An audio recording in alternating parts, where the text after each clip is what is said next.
It's great to be joined on the program today by Neil Vallelly, who's a lecturer in sociology and Rutherford Foundation Research Fellow at the University of Otago, New Zealand. I hope Otago is the right pronunciation, Neil. Yeah. The latest book is Futilitarianism, Neoliberalism, and the Production of Uselessness. I really appreciate your time today. Thanks, David. Thanks for having me.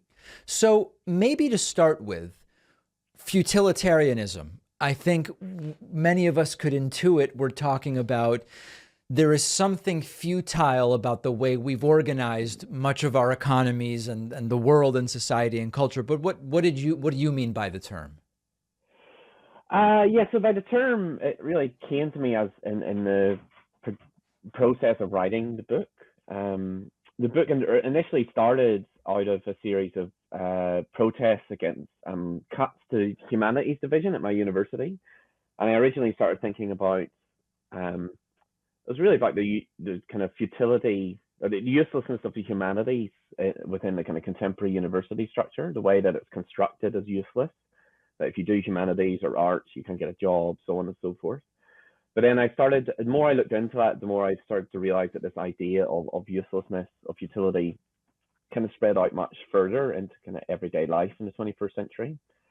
Um, and so where I got to utilitarianism basically is many people might have heard the word utilitarianism, and on a very basic level, utilitarianism is that you maximize utility for the greatest good of the greatest number, essentially. So each individual, every decision they make, they maximize their own utility, and this should lead to a kind of majority happiness. Yeah. And basically, my argument for utilitarianism is that we've got to a point now where each individual is trying to maximize their utility. And that might be by getting an education, getting further training, getting into debt to start a business, or so on and so forth. But in doing so, it actually leads to the greatest unhappiness of the greatest number, because we're entirely individualized, atomized. So it's a kind of inversion of the utilitarian code. And this is the state that I feel like we now live in, that the more we maximize utility, the more it leads to kind of deconstruction of the common good.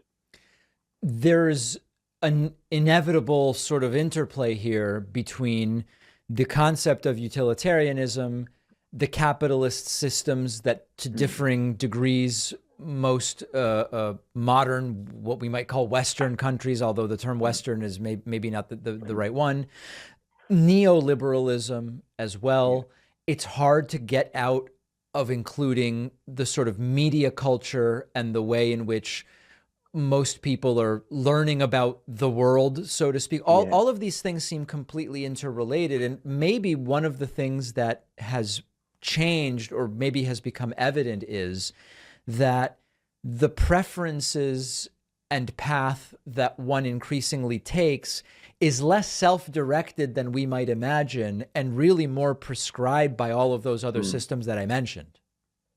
Yeah, that's a really interesting point, actually. And it's the kind of one of the great kind of contradictions of the kind of neoliberal period is that everything is about, personal responsibility, self-care, picking yourself up by the bootstraps and making the most of your own life. And yet, as you make the point, is that actually these decisions that we're making supposedly as kind of free individuals are actually prescribed to us, that there's a certain structure in place that forces us towards certain decisions. So for instance, as a small example, I talked about the university at the start there, is that the way that universities are constructed, particularly across the global north, is towards kind of getting a degree that can get you a job. So if that's the kind of rhetoric that comes out from kind of public discourse from media and so on and so forth, most individuals are then looking at university through that lens, and so they make decisions on what they study based on can I get a job at the end of this? That seems on the surface like an individual decision, right? And yet it's entirely prescribed within this kind of structure. And I think this is an effect of neoliberalism. And I think more recent studies of neoliberalism have started to tease this out. And initial studies of neoliberalism were often about the kind of, it was all about the kind of free market, the rollback of the state, Individuals were kind of free to do whatever they wanted, free to operate how they liked in the market. But more and more, we've come to realize with some brilliant studies of neoliberalism is that actually neoliberalism isn't about the rollback of the state. It's about a very different form of state intervention.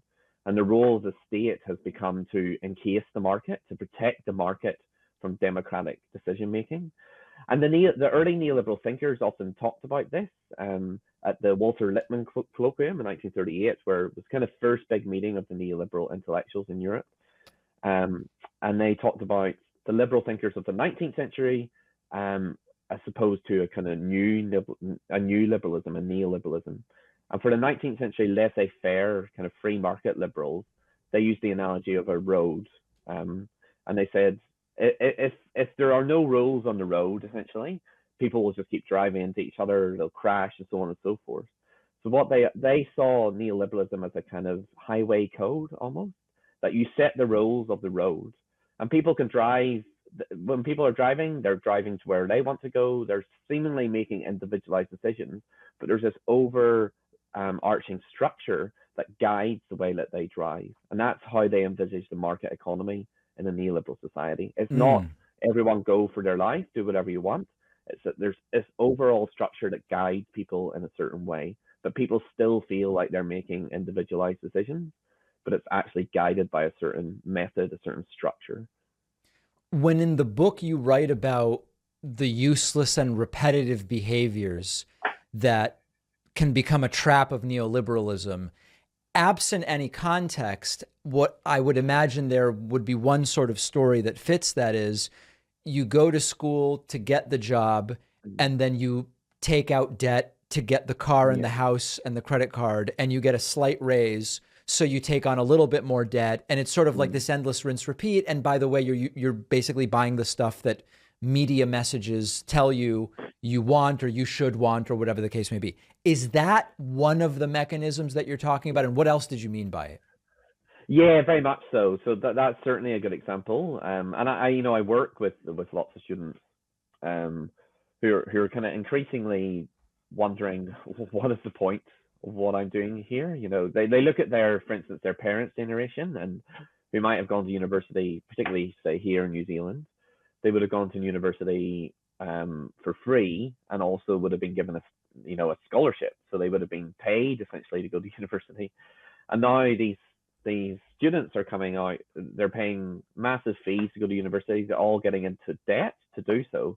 And then they come out the other end in debt to a kind of depleted job market where the house market is absolutely crazy. In New Zealand, the average cost of a house at the moment is $1 million.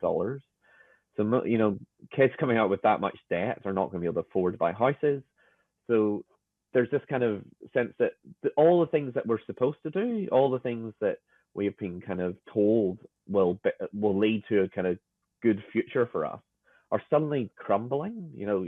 If you go to university and get a degree, you're supposed to come out and get a steady job and be able to kind of live, be able to get a house, be able to do all the things that we associate, in the kind of Western or global, the global North as kind of a good life.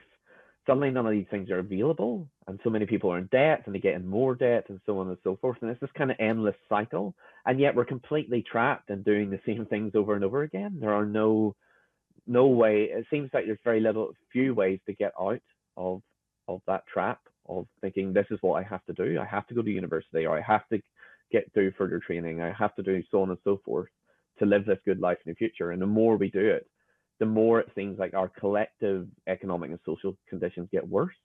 And that's the trap I call in the book the futilitarian condition. We get stuck in this kind of endless trap.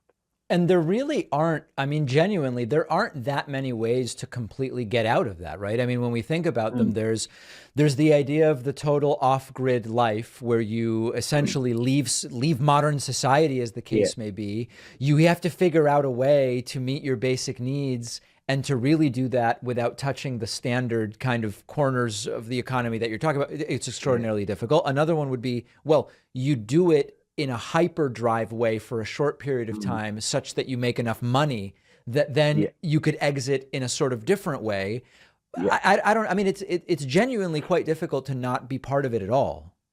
Yeah, Yeah, very much so. And in the introduction to the book, I make a distinction between futility and nihilism, and I think they're the example you used of going off grid and so on and so forth.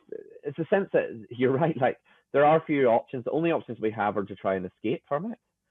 And very few people can. Yeah, you might be able to move off grid, but then you're kind of outside of society on some Yes. level. You can't influence, you can't shape the way the world runs.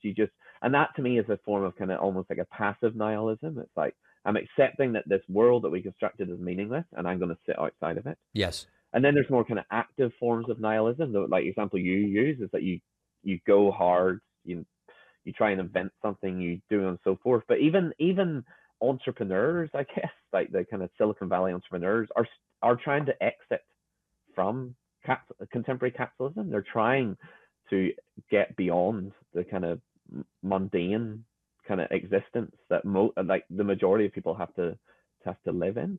So there's two forms of exit there, but those exits don't actually do anything about changing the kind of fundamentals Right. of that society that we're mostly stuck in.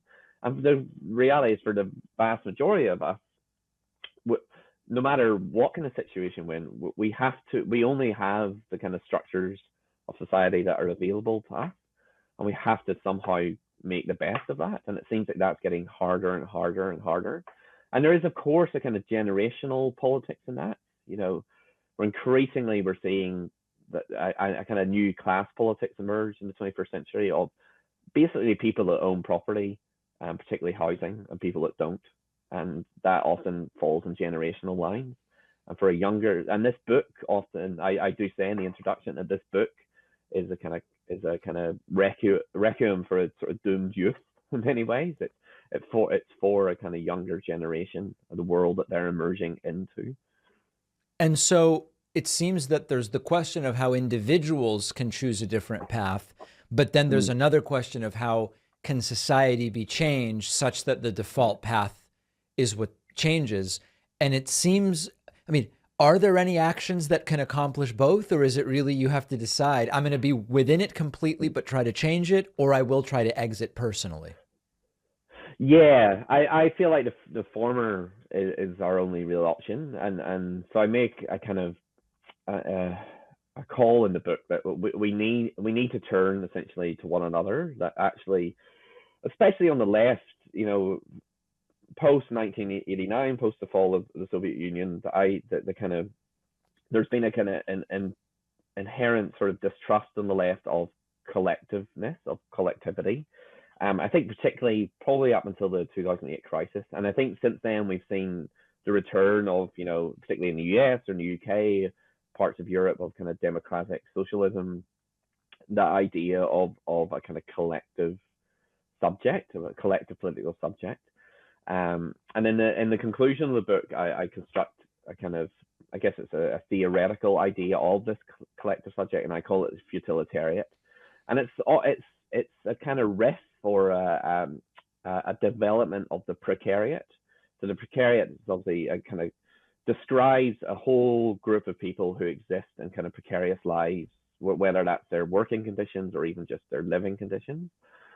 And there's often these people aren't, like the traditional idea of a union, which I think is also extremely important, and there is obviously a resurgence of a union, but it's often, people that work in the same conditions and they share the same lives in many ways, certainly the same working lives. The precariat is actually a more disparate collective subject. It can be people working in Uber drivers, but it can also include, casual lecturers at university, people who are living in kind of precarious conditions. And for me, the futilitariat is a kind of extension of that. It includes the people who live in precarious lives or precarious situations, but also so many of us who actually on the surface look like we're in quite secure conditions still experience this deep sense of futility in what we're doing.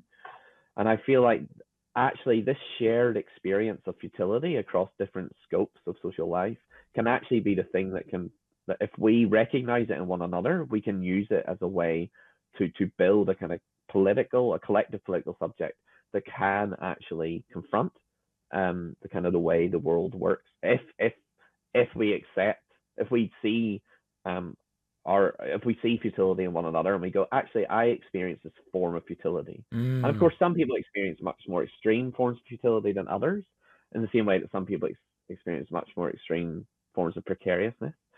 But that doesn't necessarily mean we can't somehow recognize it in one another and try and realize.